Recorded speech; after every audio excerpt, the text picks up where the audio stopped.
நீங்கள் எப்பவாவது இத கவனிச்சிருக்கீங்களா? ஒரு பக்கம் ஒரு நிறுவனம் புதுசு புதுசா மக்கள் கூட்டத்தால நிரம்பி வழியிற கடைகளை திறந்துகிட்டே இருப்பாங்க. உள்ள போனா பில்லிங் கவுண்டர்ல பெரிய கியூ இருக்கும். குறிப்பா அந்த இளைஞர்கள் கூட்டம். எக்ஸாக்ட்லி. தள்ளுபடியில ஆடைகளை வாங்க அவ்ளோ கூட்டம் முண்டியடிக்கும். வெளிய பார்த்தா ஒரு பிரம்மாண்டமான சில்லறை வர்த்தக சாம்ராஜ்யம். ஆனா அதே நிறுவனத்தோட பங்குச்சந்தை சாட்டை எடுத்து பார்த்தா, அது ஒரு செங்குத்தான மலையில இருந்து உருண்டு கீழ் விழுந்துட்டு இருக்கிற மாதிரி இருக்கும். ஆமா, இந்த முரண்பாடு எப்படி சாத்தியம்? இந்த ஆழமான அலசலுக்கு உங்களை வரவேற்கிறேன். இன்னைக்கு நாம இந்தியாவின் முன்னணி சில்லறை வர்த்தக நிறுவனமான ட்ரெண்ட் லிமிடெட் பத்தி தான் தரவுகளோட அடிப்படையில உடைத்து பார்க்க போறோம். வெளிய அவ்ளோ பளபளப்பா தெரியிற ஒரு நிறுவனத்தோட அஸ்திவாரத்துல, குறிப்பா அதோட பங்கு மதிப்பீட்ல என்ன நடந்துட்டு இருக்குன்னு ஆராயறது ரொம்ப சுவாரஸ்யமா இருக்கும். கண்டிப்பா. ஏன்னா வெளியே பார்க்குற அந்த கூட்டத்துக்கும் சந்தையில நடக்கிற வீழ்ச்சிக்கும் நடுவுல இருக்கிற இடைவெளிய நம்ம புரிஞ்சுக்கணும். அதுக்கு அவங்களோட காலாண்டு அறிக்கைகள், ஃபைனான்ஷியல் டேட்டா, அப்புறம் பங்குச்சந்தை டெக்னிக்கல் சார்ட்ஸ் இது எல்லாத்தையும் நாம ரொம்ப நுணுக்கமா பார்க்க வேண்டியிருக்கு. கரெக்ட். ஒரு புறம் பார்த்தீங்கன்னா வெஸ்ட் சைட், ஜூடியோ, ஸ்டார் பஜார் அப்படின்னு இவங்க கடைகள் இந்தியாவோட மூலை முடுக்கெல்லாம் விரிவடைஞ்சிட்டே போகுது. ஆனா மறுபுறம் சந்தையில அதோட 52 வார உச்சத்திலிருந்து வரலாறு காணாத ஒரு சரிவை சந்திச்சிருக்கு. இந்த ரெண்டு உண்மைகளும் எப்படி ஒரே நேரத்துல சாத்தியமாகுதுன்னு தெரிஞ்சுக்கிறது மார்க்கெட்டோட சைக்காலஜியை புரிஞ்சுக்க ஒரு சிறந்த உதாரணம். ஆமா. ஆனா அந்த சைக்காலஜிய புரிஞ்சுக்கிறதுக்கு முன்னாடி இந்த நிறுவனம் அடிப்படையிலே எவ்வளவு பெரியது அப்படிங்கறத நேர்களுக்கு நாம ஒரு முறை நினைவுபடுத்தணும்னு நினைக்கிறேன். கண்டிப்பா. ஏன்னா இது ஏதோ நேத்து தொடங்கப்பட்ட ஒரு சின்ன ஸ்டார்ட் அப் நிறுவனத்தோட சரிவு கிடையாது. ஆடை, பாதணிகள், அப்புறம் அந்த வேல்யூ ஃபேஷன் துறையில ட்ரெண்ட் ஒரு அசைக்க முடியாத சக்தி. குறிப்பா வெஸ்ட்சைட், ஜூடியோ, உட்சா, சமோஹ், ஸ்டார் பஜார்னு பல வடிவங்கள்ல அவங்க செயல்படுறாங்க. தரவுகள பார்க்கும்போது எனக்கே ஆச்சரியமா இருந்துச்சு. நிதியாண்டு 2025ல இவர்களுடைய மொத்த வருவாய் பார்த்தீங்கன்னா 17,353 கோடி ரூபாய். அது மட்டுமா, அதோட நிகர லாபமே 1,447 கோடி ரூபாய். இது சாதாரணமா கடந்து செல்லக்கூடிய எண்கள் இல்ல. பல பில்லியன் டாலர் மதிப்புள்ள ஒரு மிகப்பெரிய வியாபார கட்டமைப்பு இது. அந்த கட்டமைப்பு எப்படி உருவாக்கப்பட்டது அப்படிங்கிறது தான் இங்க முக்கியமான விஷயம். குறிப்பா ஜூடியோவோட பிசினஸ் மாடல். ஆமா, அவங்க அந்த வேல்யூ ஃபேஷன் அப்படிங்கிற கருத்தாக்கத்தை இந்தியாவுல வேற ஒரு லெவலுக்கு கொண்டு போயிட்டாங்க. மிக குறைந்த விலையில ட்ரெண்டிங்கான ஆடையில ரொம்ப வேகமா வாடிக்கையாளர்களிடம் கொண்டு சேர்க்கிற உத்தி அது. இந்த மாபெரும் வெற்றியினால தான் 17,000 கோடிக்கும் மேலான வருவாய அவங்களால எட்ட முடிஞ்சது. இந்த அபரிமிதமான வளர்ச்சியை கண்டுதான் பங்குச்சந்தையும் பணத்தை கொட்டி தீர்த்தது. நிறுவனத்தோட அடிப்படை வியாபாரம் இன்றும் வலுவாகவே இருக்கு அப்படிங்கறத இந்த வருவாய் எண்கள் ரொம்ப தெளிவா காட்டுது. ஆனா அந்த வலுவான அஸ்திவாரத்துல விரிசல்கள் எங்க தொடங்குதுன்னு நாம கவனித்தாகணும். ஏன்னா எந்த ஒரு அதிவேக ரயிலும் நிரந்தரமா அதே உச்சகட்ட வேகத்துல பயணிக்க முடியாது இல்லையா? கரெக்டா சொன்னீங்க. அந்த விரிசல் எங்க தெரிஞ்சதுன்னா 2025-26 நிதியாண்டின் 3ஆம் காலாண்டு ரிசல்ட்ஸ்ல தான். அதாவது சந்தை கொஞ்சமும் எதிர்பாராத ஒரு தொய்வு அந்த எண்கள்ல தெரிஞ்சது. நிறுவனத்தோட வருவாய் வளர்ச்சி முந்தைய ஆண்டை விட 13.7% அதிகமா இருக்கு. ஆனா ஆனா நிகர லாபத்தோட வளர்ச்சி வெறும் 2.7% மட்டுமே அடைஞ்சிருக்கு. இதுதான் எல்லாரையும் யோசிக்க வச்ச புள்ளி. அந்த 2.7% லாப வளர்ச்சி அப்படிங்கிறத நான் எப்படி பார்க்கறேன்னா, இது நேர்களுக்கு புரியுற மாதிரி சொல்லணும்னா, ஒரு சூப்பர் ஹிட் திரைப்படம் ஓடிக்கொண்டிருக்கிற தியேட்டரை கற்பனை செஞ்சு பாருங்க. சரி. முதல் சில வாரங்கள்ல டிக்கெட் கவுண்டர்ல முண்டியடிக்கிற கூட்டம், பிளாக்ல டிக்கெட் வாங்குற நிலைமையெல்லாம் இருக்கும். இப்போ தியேட்டர் இன்னும் காலியாகல, படம் லாபகரமா தான் ஓடுது. ஆனா அந்த ஆரம்பத்துல இருந்த வெறித்தனமான வேகம் இப்போ இல்ல. எக்ஸாக்ட்லி. அது மெல்ல குறைஞ்சு இயல்பு நிலைக்கு திரும்பிக்கிட்டு இருக்கு. வளர்ச்சி இருக்கு, ஆனா சந்தை பழகி போன அந்த வேகம் இப்போ இல்ல. இதை இப்படி புரிஞ்சுக்கலாமா? ரொம்ப சரியான ஒப்பீடு. ஃபைனான்ஸ் துறையில இத புரோத் மாடரேஷன், அதாவது வளர்ச்சியின் மிதவாதம் அப்படின்னு சொல்லுவாங்க. அடிப்படை வியாபாரத்துக்கு இது ஒரு பெரிய ஆபத்தா? கண்டிப்பா இல்ல. நிறுவனம் தொடர்ந்து லாபம் ஈட்டிக்கிட்டு தான் இருக்கு. ஆனா பங்குச் சந்தைக்கு, குறிப்பா அதிக எதிர்பார்ப்புகளை கொண்ட சந்தைக்கு இந்த மிதவாதம் ஒரு மிகப்பெரிய அதிர்ச்சி. ஏன்னா அவங்க தியேட்டர்ல எப்போதுமே முதல் நாள் முதல் காட்சி கூட்டமே இருக்கணும்னு பந்தயம் கட்டியிருந்தாங்க இல்லையா? ஆமா, சரியா சொன்னீங்க.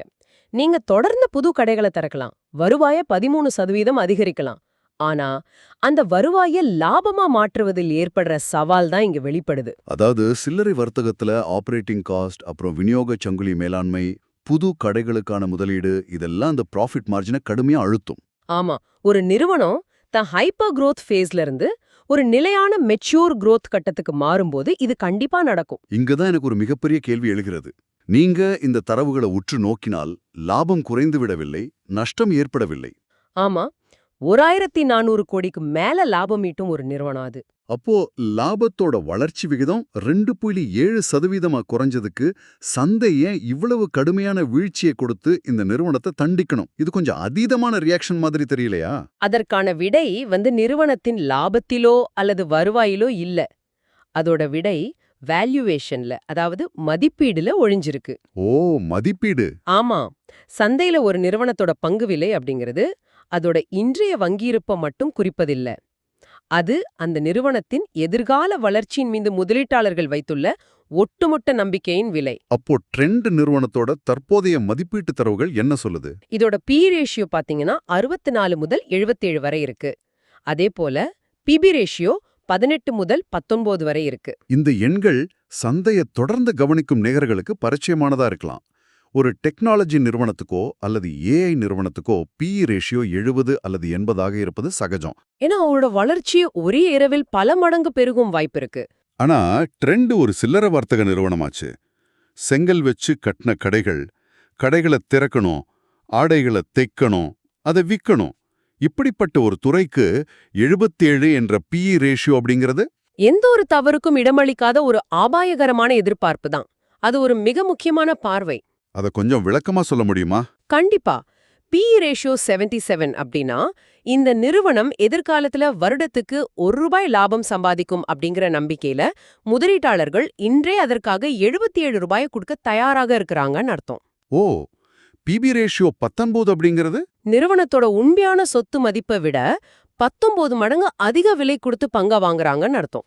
சில்லறை வர்த்தக துறையோட சராசரியை விட இது மிக மிக அதிகம். நீங்க சொன்னது போல தொழில்நுட்ப நிறுவனங்களுக்கு எந்தவித பொருள் உற்பத்தி செலவும் இல்லாமல் மென்பொருளை உலகெங்கும் விற்க முடியும். ஆனா ஆடை வியாபாரம் என்பது மூலதனம் அதிகம் தேவைப்படும் துறை. ஆமா, இதுல ட்ரெண்டுகள் மாறும், பருவ காலங்கள் மாறும், வாடிக்கையாளர்களின் ரசனை மாறும். அப்படி என்றால் 77 மடங்கு அதிக விலை கொடுத்து ஒரு பங்கை வாங்கும் முதலீட்டாளர் அந்த நிறுவனம் எந்த ஒரு சிறு தவறும் செய்யக்கூடாதுன்னு எதிர்பார்க்கிறார். கரெக்ட். அதோட வளர்ச்சி எப்போதுமே 30 அல்லது 40% அப்படிங்கிற அளவுலயே இருக்கணும்னு ஒரு மாயையான எதிர்பார்ப்பை சந்தையில உருவாக்குறாங்க.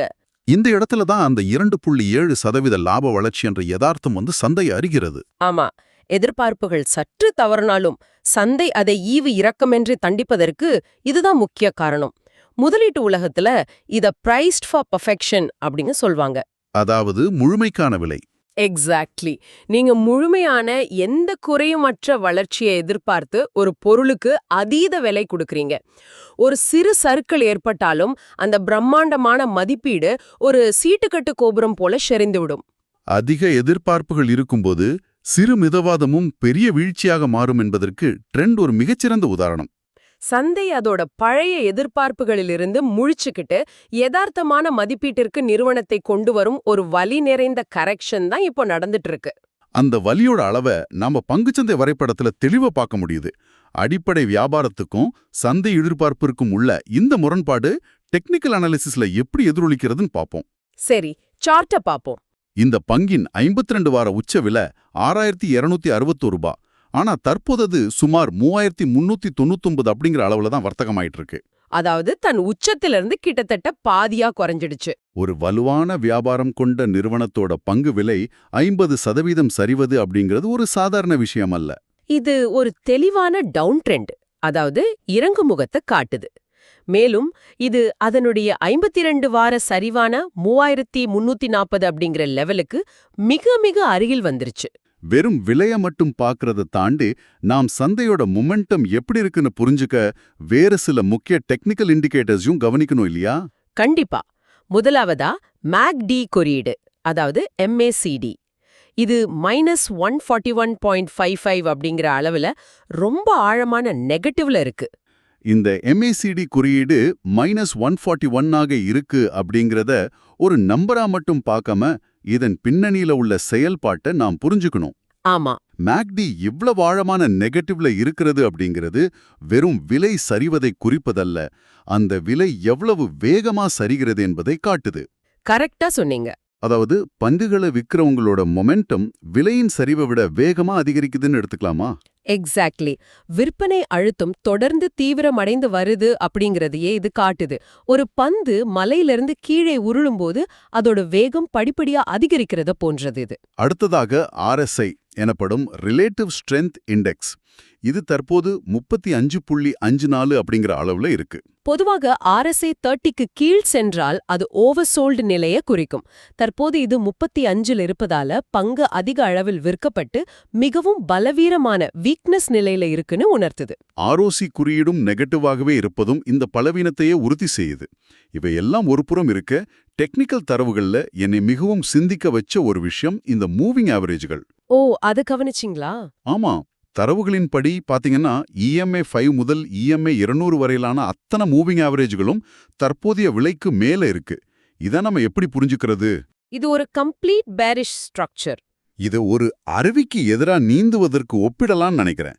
தற்போதைய விலைக்கு மேலே உள்ள அத்தனை கோடுகளும் கீழ்நோக்கி பாயும் ஒரு வலுவான அருவியை போன்றது. ரொம்ப அருமையான ஒப்பீடு. ஒவ்வொரு முறையும் விலை மேலே எழ முற்பட்டு நீந்தும்போது இந்த சராசரிகள் ஒரு பலமான நீரோட்டத்தைப் போல அதனை மீண்டும் கீழேயே தள்ளிவிடுகின்றன. இந்த தடைகளை தாண்டி மேலே வருவது அவ்வளவு எளிதல்ல. நீங்க சொன்ன அந்த அருவி ஒப்பீடு தற்போதைய நிலையை மிக துல்லியமா விளக்குது. விலைக்கு மேலே உள்ள ஒவ்வொரு மூவிங் ஆவரேஜ் கோடும் ஒரு வலுவான ரெசிஸ்டன்ஸா மாறும். குறுகிய கால நகர்வுகளுக்கு இந்த தடைகளை தாண்டி அந்த நீரோட்டத்தை எதிர்த்து மேலே வருவது மிகவும் கடினமான விஷயமா இருக்கும். சந்தை மொழியில இது ஒரு முழுமையான பேரிஷ் ஸ்ட்ரக்சர் அல்லது சரிவு நிலைன்னு சொல்லுவோம். எந்த ஒரு குறுகிய கால ஏற்றமும் மீண்டும் விற்பனைக்கான வாய்ப்பாகவே, அதாவது செல் ஆன் ரைஸ் ஆகவே சந்தையால் பார்க்கப்படும் அபாயம் இதுல இருக்கு. அப்படியென்றால் இந்த வீழ்ச்சி எங்குதான் சென்று நிற்கும்? ஒரு பங்கை வாங்க அல்லது விற்க நினைப்பவர்கள் எந்தெந்த எல்லைகளை கவனிக்கணும்? தற்போதைய நிலையில முக்கிய சப்போர்ட் மற்றும் ரெசிஸ்டன்ஸ் நிலைகள் எங்கே இருக்குன்னு தரவுகள் மூலமா பார்ப்போம். ஒரு பங்கின் பயணத்தை முன்கூட்டியே கணிக்க நாம சப்போர்ட் மற்றும் ரெசிஸ்டன்ஸ் ஜோன்களை பிரித்து பார்க்கணும். ஓகே, இப்போ பிவட் பாயிண்ட் எங்கே இருக்கு? தற்போதைய மைய நிலை அல்லது பிவட் பாயிண்ட் 3426 ரூபாயில இருக்கு. அருவிக்கு எதிரா விலை மேலே நீந்த முயன்றால் அது சந்திக்க உள்ள முதல் வலுவான ரெசிஸ்டன்ஸ் ஜோன் 3479 முதல் 3558 வரை இருக்கு. இந்த மண்டலத்தை மிக அதிக வர்த்தக அளவோடு, அதாவது ஹை வால்யூமோட உடைத்து மேலே சென்றால் மட்டுமே அடுத்த தடையான 3611 நோக்கி நகர முடியும். சரிங்களா? ஆமா. ஆனா அந்த நீரோட்டத்தை எதிர்க்க முடியாம விலை தொடர்ந்து கீழே சரிந்தால் நிலைமை என்னவாகும்? சப்போர்ட் நிலைகள் எங்கே இருக்கு? கீழ்பாத்து பருதுமிலை தொடர்ந்து சரிந்தால் ஒரு மிக முக்கியமான சைக்கலாஜிக்கல் மற்றும் டெக்னிக்கல் சப்போர்ட் ஜோன் 3346 முதல் 3340 வரை இருக்கு. இது அதோட 82 வார சரிவு நிலைக்கு மிக அருகில் இருக்கு. ஆமா, இது ஒரு கடைசி சேஃப்டி நெட் மாதிரி. இந்த வலையும் கிழிந்து விலை 3340க்கு கீழே சென்றால் அடுத்தடுத்த சரிவுகள் ரொம்ப செங்குத்தாக இருக்கும். அதற்கடுத்த சப்போர்ட் எங்க? அடுத்தடுத்த ஆதரவு நிலைகள் 3294 மற்றும் 3214 என்ற ஆழமான பாதாளத்தை நோக்கி செல்லும். இந்த ஆதரவு நிலைகளிலாவது பையர்ஸ் உள்ளே வந்து பங்கை தாங்கி பிடிப்பார்களா என்பதை பொறுத்திருந்துதான் பார்க்கணும். சரி, வரைபடம் இவ்ளோ மோசமான ஒரு சரிவை காட்டுவதையும், ஆனா அடிப்படை வியாபாரம், அதாவது நாம ஆரம்பத்துல பார்த்த 17,000 கோடி வருவாய் தரம் கடைகள் இன்னமும் வலுவாக இருப்பதையும் நாம எப்படி இணைத்து பார்க்கிறது? இது ஒரு நல்ல கேள்வி. ஒருபுறம் விரிவடைந்து கொண்டே செல்லும் வியாபாரம், மறுபுறம் பாதாளத்தை நோக்கி செல்லும் பங்கு விலை. இந்த தரவுகளை நேயர்கள் கேட்கும்போது இதை எப்படி பகுப்பாய்வு செய்வதுன்னு ஒரு குழப்பம் வரலாம். இந்த முரண்பாட்டை புரிஞ்சிக்க நாம இதை 2 வேறுபட்ட கோணங்கள்லிருந்து அணுகணும். ஒன்னு நீண்டகால முதலீட்டாளர்களோட பார்வை, மற்றொன்று குறுகிய கால வர்த்தகர்களோட பார்வை. நீண்ட கால முதலீட்டாளர்களை பொறுத்தவரை எப்படி இருக்கும்? லாங் டேர்ம் இன்வெஸ்டர்ஸை பொறுத்தவரை ட்ரெண்ட் நிறுவனத்தோட அடிப்படை கட்டமைப்பு இன்னமும் வலுவாகவே இருக்கு. அவங்க ரீட்டைல் செயினும் கஸ்டமர்ஸை ஈர்க்கும் திறனும் அப்படியே தான் இருக்கு. அதாவது இது தொடர்ந்து பல ஆண்டுகளுக்கு வளரக்கூடிய ஒரு தரமான ரீட்டைல் காம்பவுண்டராகவே பார்க்கப்படுது. ஆமா. ஆனா அவங்க புரிஞ்சுக்க வேண்டிய ஒரு கசப்பான உண்மை என்னவென்றால், அந்த பிரைஸ்ட் ஃபார் பெர்ஃபெக்ஷன் காலங்கள் முடிந்துவிட்டன. முன்பு போல கண்ணை மூடிக்கொண்டு வாங்கினால் விலை தானாக ஏறிவிடும் என்ற அந்த அதீத வேகமும் மொமெண்டம் உந்துதலும் இப்போது இல்ல. கரெக்ட். நீண்ட கால பார்வையில இதன் அடிப்படை வியாபாரம் மீது நம்பிக்கை உள்ளவர்கள் தற்போதைய இந்த அதீத மதிப்பீட்டுச் சரிவை ஒரு யதார்த்தமான திருத்தமாகவே பார்க்கணும். அதாவது கார் இன்னமும் தரமானதுதான், ஆனா அது ரேஸ் ட்ராக்ல ஓடும் வேகம் குறைஞ்சு நகர நெரிசல்ல ஒரு யதார்த்தமான வேகத்துல பயணிக்க தொடங்கியிருக்கு. நீண்ட கால முதலீட்டாளர்கள் அந்த யதார்த்தத்தை புரிஞ்சுக்கணும். ரொம்ப கரெக்ட். சரி, குறுகிய கால வர்த்தகர்களின் பார்வை என்னவாக இருக்கணும்? அவங்க நிறுவனத்தின் வியாபாரத்தை விட சார்ட்டுகளை மட்டுமே அதிகம் நம்புபவர்களாயிற்றே. ஷார்ட் டேர்ம் ட்ரேடர்ஸ்க்கு இது ஒரு மிக கடுமையான சவால் நிறைந்த கட்டமைப்பு. நாம் முன்னரே பேசிய அந்த அருவி ஒப்பீட்டை போல வரைபடம் தற்போது முழுமையான சரிவு நிலையில இருக்கு. விழும் கத்திய பிடிப்பது போன்றதுன்னு சொல்லுவாங்களே, கேச்சிங் அ ஃபாலிங் நைஃப், அந்த மாதிரி இருக்கா தற்போதைய நிலை? ஆமா. ஒரு பங்கில் மீண்டும் ஏற்றம் காண வேண்டும் என்றால் அது டெக்னிக்கலா தன்னை நிரூபிக்கணும். வெறும் சிறு விலை ஏற்றம் மட்டும் போதாது. அதிக பயஸ் கூட்டத்தோடு, அதாவது ஹை வால்யூமோட ரெசிஸ்டன்ஸை பிரேக் பண்ணணும்.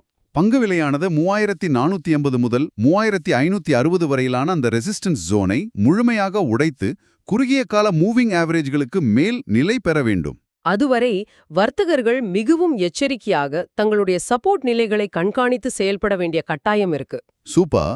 இந்த ஆழமான அலசலின் மூலமா ஒரு சிக்கலான சந்தை முரண்பாட்டை நாம பல கோணங்களில் ஆராய்ஞ்சிருக்கோம்.